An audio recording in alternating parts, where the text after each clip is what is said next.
Assalamualaikum warahmatullahi wabarakatuh. Saya Nafida Ardiana dari kelas 10 IPS 3. Saya di sini akan menjelaskan tentang letak geografis Kerajaan Singosari. Letak Kerajaan Singosari berada di wilayah yang sekarang menjadi Kabupaten Malang, Provinsi Jawa Timur pada awal pendirian tahun 1222 Masehi. Kerajaan Singosari terletak di Jawa Timur berpusat di Akutaraja atau Tumapel. Tumapel adalah kerajaan daerah milik Ken Angrok yang didapatkannya setelah mengalahkan Aku Tunggul Ametung dan mengalahkan Kerataja di Genter. Ia memasuki wilayah Kediri sebagai bagian dari kerajaan Singosari atau Tumapel.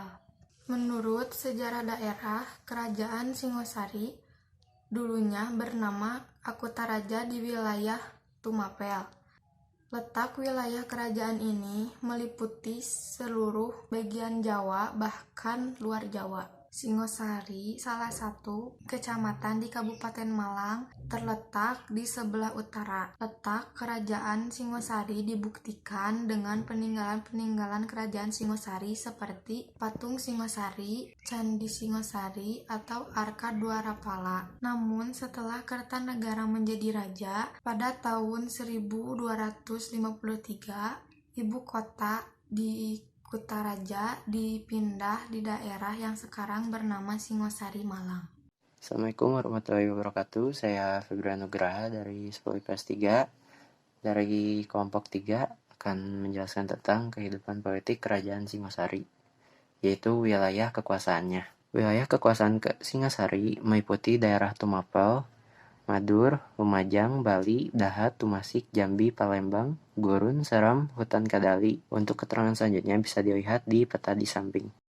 Wilayah kekuasaan Kerajaan Singosari.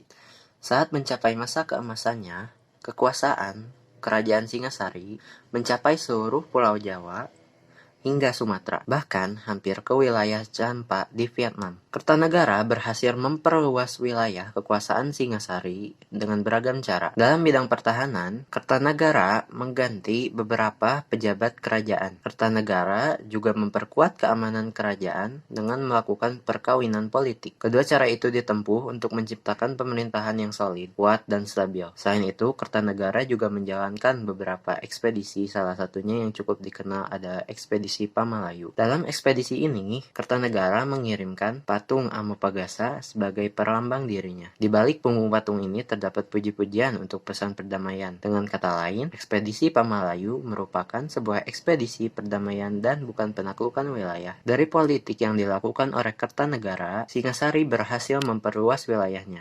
Di kejayaannya, wilayah Singosari meliputi Bali, Gurun, Pahang, dan Bakulapura. Salah satu bukti wilayah kekuasaan Kerajaan Singosari. Wilayah kerajaan ini meliputi Mojokerto jauh sebelum Majapahit berdiri.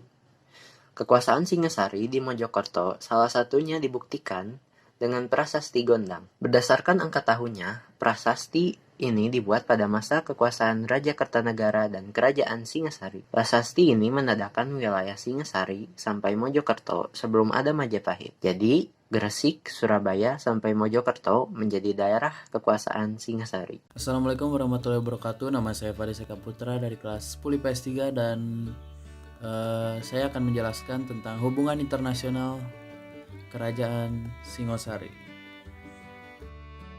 Nah, pada masa lampau, Kerajaan Singosari ini memiliki hubungan-hubungan yang erat dengan kerajaan-kerajaan di Nusantara, khususnya di Tanah Jawa.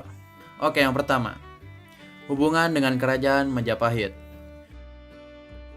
Hubungan antara Kerajaan Singosari dan Kerajaan Majapahit adalah pendiri Kerajaan Majapahit, yaitu Raden Wijaya, merupakan menantu dari Kerajaan Kertanegara dari Kerajaan Singosari.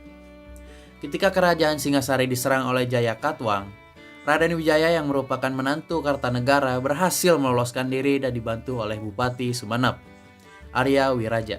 Berkat bantuannya, Raden Wijaya mendapat pengampunan dari Jayakatwang dan diberi tanah di hutan Tarik dekat Mojokerto. Daerah inilah yang kemudian menjadi Kerajaan Majapahit. Jadi kesimpulannya, Raden Wijaya adalah menantu dari Raja Kartanegara atau yang bisa dikenal Raja Singasari, sekaligus pendiri Kerajaan Majapahit. Oleh karena itulah hubungan kerajaan Singasari dan kerajaan Majapahit semakin erat. Oke, yang kedua, hubungan dengan kerajaan Champa di Vietnam. Kerajaan Champa mempunyai hubungan kerjasama dengan kerajaan-kerajaan di Tanah Jawa, terutama kerajaan Singosari.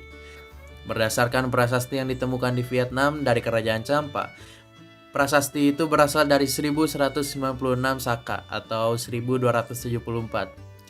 Isinya tentang hubungan kerajaan Singasari dengan kerajaan Champa. Adi Kertanegara, Putri Tapasi, dinikahkan dengan Raja Jaya Simhawarman ketiga. Jadi intinya, Putri Jawa punya koneksi dengan kerajaan Champa. Berkat pernikahan politik itu, selain hubungan dagang yang meningkat, Jawa dan Champa akan bersekutu, khususnya terlihat saat kedatangan pasukan Kubilai Khan. Assalamualaikum warahmatullahi wabarakatuh. Perkenalkan, nama saya Kana Najwa Putri Kusnanda dari kelas 10 IPS 3, kelompok 3. Di sini saya akan menjelaskan tentang kemunduran atau keruntuhannya kerajaan Singosari. Pertama-tama mari mengenal sedikit tentang kerajaan Singosari. Kerajaan Singosari didirikan pada 1222 Masehi oleh kepala daerah Ken Arok di Jawa Timur, tetapi tidak berlangsung lama, hanya sampai 1252 Masehi, yaitu 70 tahun saja. Dikarenakan ada masalah politik dan kekuasaan, kerajaan ini menjadi kerajaan Hindu pada tahun 2013. Keruntuhan kerajaan Singosari berlangsung pada pemerintahan Raja Kertanegara. Keruntuhan ini berlangsung karena adanya dua peristiwa besar, yaitu serangan dari bangsa Mongol dan pemberontakan dari Jakatwang. Pertama-tama menjelaskan tentang serangan dari bangsa Mongol. Ini terjadi pada 1281 Masehi, yang dimana kaisar bangsa Mongol yaitu Kublai Khan mengirim utusan kepada kerajaan Singosari untuk tunduk dan takluk kepada bangsa Mongol, dan juga meminta seorang pangeran untuk menjadi bukti bahwa mereka sudah takluk dan tunduk kepada bangsa Mongol. Tetapi utusan ini dihiraukan oleh Kertanegara.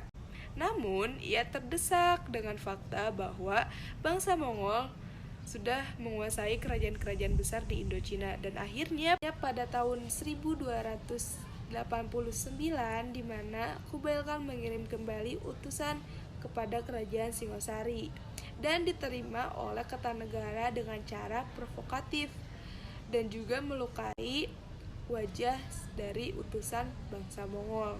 Bangsa Mongol mengetahui itu dan menyebut itu dengan penghinaan dan tidak terima dengan kelakuan Kertanegara kepada utusannya. Akhirnya pada 1292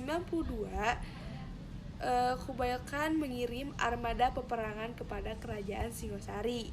Yang kedua yaitu pemberontakan Raja Jakatwang, yang dimana kerajaan sedang berfokus dan sibuk untuk melawan bangsa Mongol. Tiba-tiba datanglah serangan dari Jakatwang di pusat Singosari.